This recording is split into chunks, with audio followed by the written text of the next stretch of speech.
Saudara dan saudari yang Tuhan cintai, selamat pagi dan selamat bertemu lagi dalam Renungan Harian edisi hari Rabu tanggal 2 September 2020. Mengawali hari yang baru ini, kita hendak mendengar dan merenungkan sabda Tuhan. Marilah sebelum kita mendengar dan merenungkan sabda Tuhan, kita berdoa. Dalam nama Bapa dan Putra dan Roh Kudus. Amin. Allah Bapa Maha Kudus, dunia Kau kehendaki bersatu dalam diri Yesus Adam baru. Kami mohon diberi semangatnya agar selalu menghormati dan mengakui nama-Mu yang kudus. Bersabdalah ya Tuhan, kami siap untuk mendengarkan. Semoga sabda-Mu yang hendak kami dengar dan kami renungkan untuk mengawali hari yang baru, hari kedua dalam bulan September ini, semakin menjiwai seluruh kehidupan kami. Terpujilah Engkau Bapa, Putra dan Roh Kudus, kini dan sepanjang segala masa. Amin. Para saudara dan saudari yang Tuhan cintai, sabda Tuhan yang hendak kita dengar dan kita renungkan bersama untuk mengawali hari yang baru, hari kedua di bulan September ini, diambil dari Injil Lukas pasal 4 ayat 38 sampai 44. Tuhan sertamu. Inilah Injil Tuhan kita Yesus Kristus menurut Santo Lukas. Setelah meninggalkan rumah ibadah di Kapernaum, Yesus pergi ke rumah Simon. Adapun ibu mertua Simon sedang sakit demam keras, dan mereka minta kepada Yesus supaya menolong dia. Maka Yesus berdiri di sisi wanita itu lalu menghardik demamnya. Segera penyakit itu meninggalkan dia. Wanita itu segera bangun dan melayani mereka. Ketika matahari terbenam, semua orang membawa kerabatnya yang sakit kepada Yesus. Ia meletakkan tangan atas mereka masing-masing dan menyembuhkan mereka. Dari banyak orang keluar juga setan-setan sambil berteriak, "Engkaulah anak Allah." Tetapi dengan keras Yesus melarang mereka berbicara, karena mereka tahu bahwa Ia Mesias. Ketika hari siang, Yesus berangkat ke satu tempat yang sunyi, tetapi orang banyak mencari Dia. Ketika menemukannya, mereka berusaha menahan Dia supaya jangan meninggalkan mereka. Tetapi Yesus berkata kepada mereka, "Juga di kota-kota lain aku harus mewartakan Injil Allah, sebab untuk itulah aku diutus." Dan Ia mewartakan Injil dalam rumah-rumah ibadat mereka. Demikianlah Injil Tuhan. Para saudara dan saudari yang Tuhan cintai, perkembangan menarik dalam kehidupan gereja dewasa ini, bahwa semakin banyak umat Allah yang terlibat dalam karya pelayanan. Entah dalam karya internal gereja maupun karya sosial kemasyarakatan. Yang menarik sebenarnya adalah apa yang mendorong mereka ikut aktif melayani, apa yang mendorong mereka untuk aktif melayani. Sebagian besar karena mereka didorong oleh pengalaman bahwa mereka dikasihi atau disentuh oleh Allah. Pengalaman inilah yang akan membuat seorang bertekun dalam pelayanan dengan tulus karena ingin membalas kebaikan Allah yang telah mereka terima.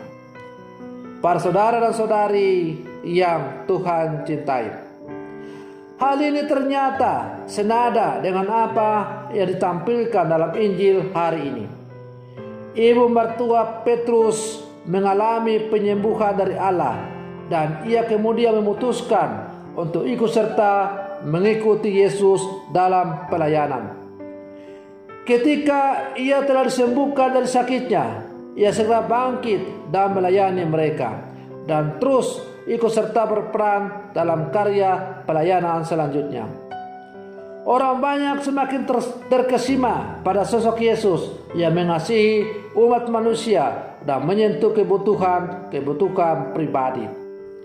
Para saudara dan saudari yang Tuhan cintai, pada zaman ini pun banyak orang berbondong-bondong mengikuti acara rohani yang menjanjikan penyembuhan. Entah acara di gereja, di mall, di hotel, ataupun di lapangan terbuka, lapangan olahraga, atau lapangan sepak bola.